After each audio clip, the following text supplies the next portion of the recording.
Welcome him in right there. I thought that was a fun one, man. I like these nuggets. Hey, fellas.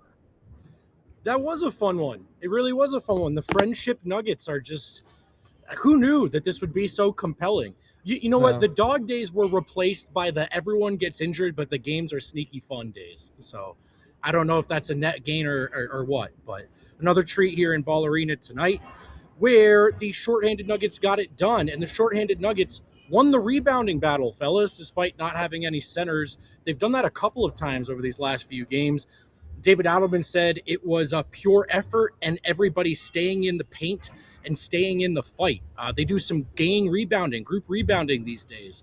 That was obviously really huge in the Philly win, but he thought it was a factor in this one as well. He was most proud of the fact that the Bucks opened the third quarter on a 13-1 run. The Nuggets guys actually won the third quarter. So Adelman said there was just no panic there. This was a team that knew that they could still win the game.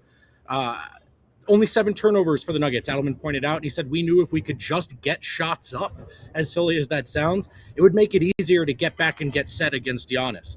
So they were really thrilled to see the only 7 turnovers. On Tim Hardaway Jr., he said he's got an incredible feel for when to screen and when to slip. He's an underrated screener. He is an underrated screener, by the way. Murray has mentioned this in the past. David Adelman said he is tonight.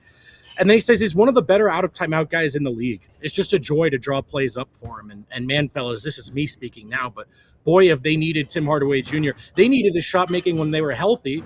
Now with all these guys going down, just what a luxury it is to have a guy who can step up, take and make some shots.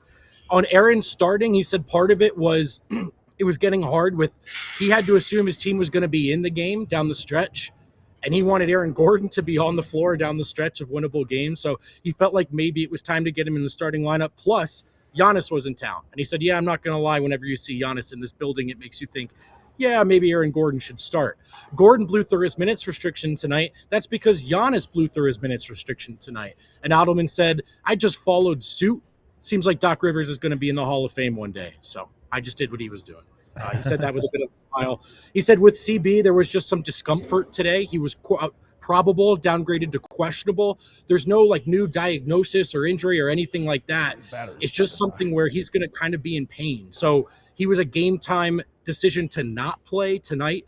And that's something to monitor going forward. He said, even Aaron, I don't know how he's going to feel tomorrow after playing so many minutes.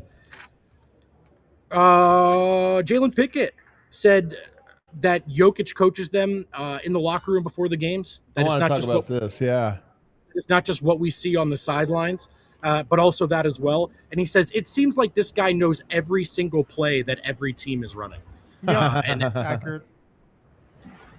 I actually missed a lot of Pickett's presser because I was in the locker room talking to a friend of the show, Bruce Brown. He's very excited about his Miami Hurricanes. Got some exclusive quotes from him on a Zeke Naji story that I'm going to work on tonight. But I'll save it for the story. For now, I'll tell you guys, we spoke with Tim Hardaway Jr. He was asked, when do you know when you should slip as a screener? And he says, it all kind of depends. Like, is a defense calling out their coverages too early? Do you feel like you have an advantage or a mismatch? Those are kind of the things that help you read that situation. On the win in Philadelphia that the Miracle Nuggets pulled off, he was asked if that's inspiring to the rest of the group. He said, yeah, man, we see those guys come in here and be pros every single day. And it's not easy when you're not always playing. But that game showed everybody eats, and that's what we stand for. I like that quote a lot. He feels like Zeke Naji is very versatile defensively. And then he also thinks that the games that Zeke played in Boston and Philly have really just boosted his confidence. And there's no doubt that that's the case. Zeke Naji was the leading rebounder in this game, fellas. 10 rebounds and a bid block in that final possession. And I will leave you guys on a fun note. It is all-star activation season. Nuggets don't always do this stuff because, you know, Jokić just kind of makes the all-star team. 2 candidates this year.